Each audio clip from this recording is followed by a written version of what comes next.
If you hear the children singing in the forest after midnight, don't follow the sound. I learned that too late. I used to think the forest behind my grandmother's house was peaceful, even beautiful.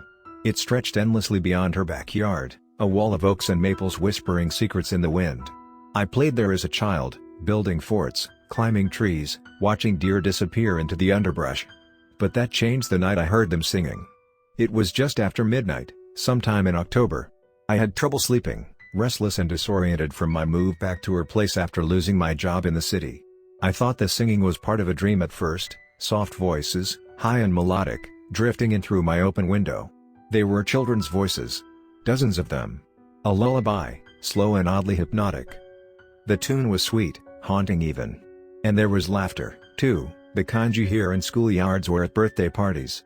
But the forest beyond was completely dark, no fires, no lights. Still, something pulled at me, some bizarre curiosity rooted deep in my chest. I stepped outside barefoot, the cold dirt biting into my feet. The song got louder.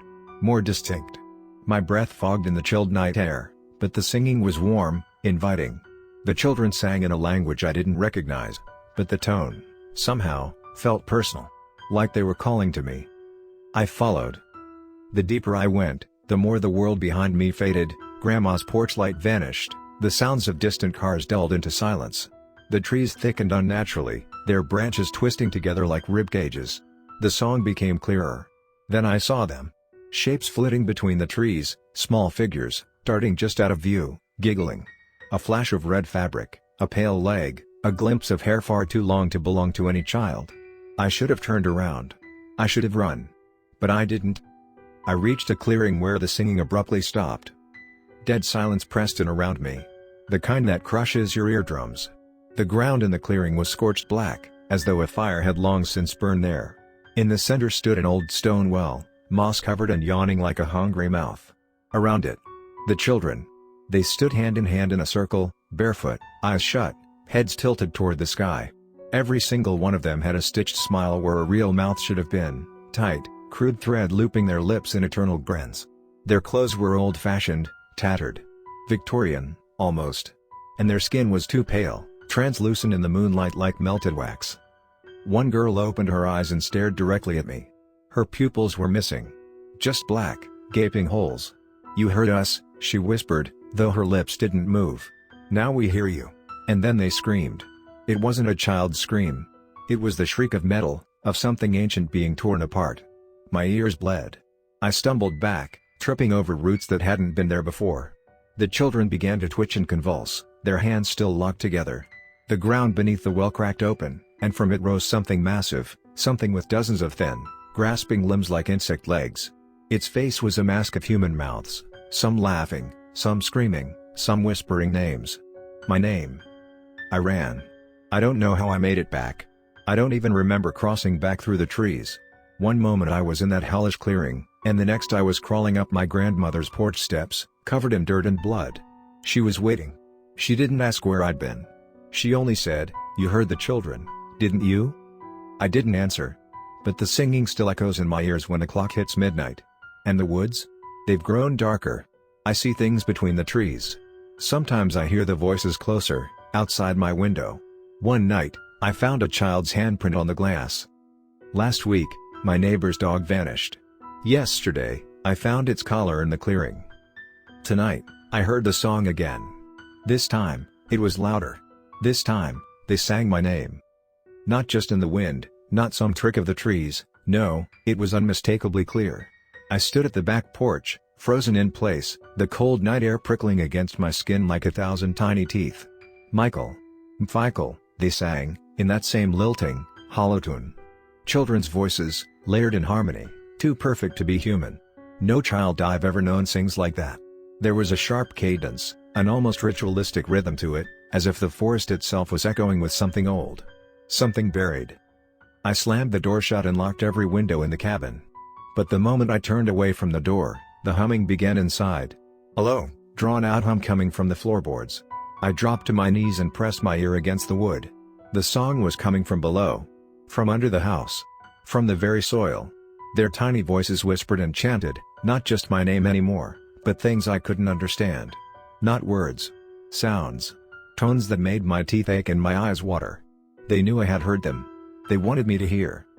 I grabbed the shotgun I kept above the fireplace, not that I believed it would do anything. I paced the house in circles until dawn bled into the sky. No more singing. No more whispers. But I could still feel them. Like dozens of cold, muddy hands pressing gently on my back, guiding me to the window, to look toward the woods. And when I did, I saw the trees sway, even though the air was still. Something moved between them, small shapes, flitting from one trunk to another, just out of sight. I couldn't see their faces, but I knew they were watching. That day, I dug through old town records, desperate to understand what the hell was happening. Hidden between zoning documents and land grants from the 1800s, I found it, a small, handwritten note from a now-defunct church. It spoke of a choir of soil-born children, lost during a great storm over a century ago. Their bodies were never recovered. Only their voices remained. According to the note, they sing to bring others into the forest, to join the harmony. The locals used to leave offerings, toys, bread, even dolls, at the tree line to keep the children appeased. But no one had done that in decades. Last night, I tried. I left a box of toys and a plate of warm food at the edge of the woods. I whispered an apology. I begged. But around 12:37 a.m., the humming began again. This time, it came from the walls. From the mirrors. From inside my ears. I shoved cotton in, played music, prayed, but nothing could drown them out. One of the windows in the living room cracked inward, spidering out like something had pressed against it from the outside. Or maybe the inside. I sat in the dark, too scared to breathe. Then the laughing started. Children laughing, sharp, shrill giggles echoing in different parts of the house, like they were running through rooms I knew were empty. I bolted out of the front door and down the gravel road toward town, never once looking back. But even as I ran, their singing followed me, bouncing between the trees, harmonizing with the rustling of the branches. I reached town and spent the night at a friend's place, but sleep never came. Because even there, miles away from the forest, I heard them, softly, faintly, in the shadows of my dreams. Tonight, I'm going back. Not because I want to. Because I have to. The song is inside me now. It plays behind every thought, every moment of silence. It's not asking anymore. It's commanding. I can feel their cold hands on my shoulders, guiding me to the tree line. I know if I walk into that forest again, I won't come back. But maybe that's the point. Maybe. I already haven't. I woke up at 3:17 a.m., the room unnaturally still, like everything was holding its breath. My phone sat black-faced on the nightstand, refusing to turn on. The air was heavy with the scent of soil, sweet and wet like the forest floor, but my windows were shut, and the heater was still humming. That's when I noticed the footprints, small, bare footprints in a trail of mud across the wooden floor, starting at the base of my bed and vanishing into the corner where shadows refused to lift. The singing started again. This time, it wasn't from the forest. It was from inside the walls. Faint, delicate voices threading through the drywall like veins. They sang the same old melody, but slower, more deliberate, like a lullaby sung to a dying star. And interwoven in the harmony were whispers, voices calling out fragments of my past, my mother's voice, my own laugh as a child, a birthday song from when I was 7. They weren't just singing anymore. They were reaching. I tried to leave the house, but every door opened to trees. Not my front yard, not the neighborhood, just forest. And not any forest I knew. The trees were too thin, bark pulsing like muscle under skin, and their roots squirmed gently beneath the leaf litter. I ran. I screamed. But the trees soaked up every sound like sponges, and the song only grew louder, dozens of voices now, hundreds, singing in disharmony, rising in tempo, as if the forest itself was about to climax into something unspeakable. I stumbled into a clearing. There, under the gnarled limbs of a tree with a trunk split like a mouth, stood the children. They weren't spectral. They weren't monsters. They looked real. Solid. But wrong. Their eyes were too still. Too wide. Their mouths moved in slow sync, lips parting only slightly, as if the song wasn't coming from them but from something buried deep within them, something using their bodies like old radios. And then I saw myself. Another me, across the clearing. Same flannel shirt. Same scar on the eyebrow.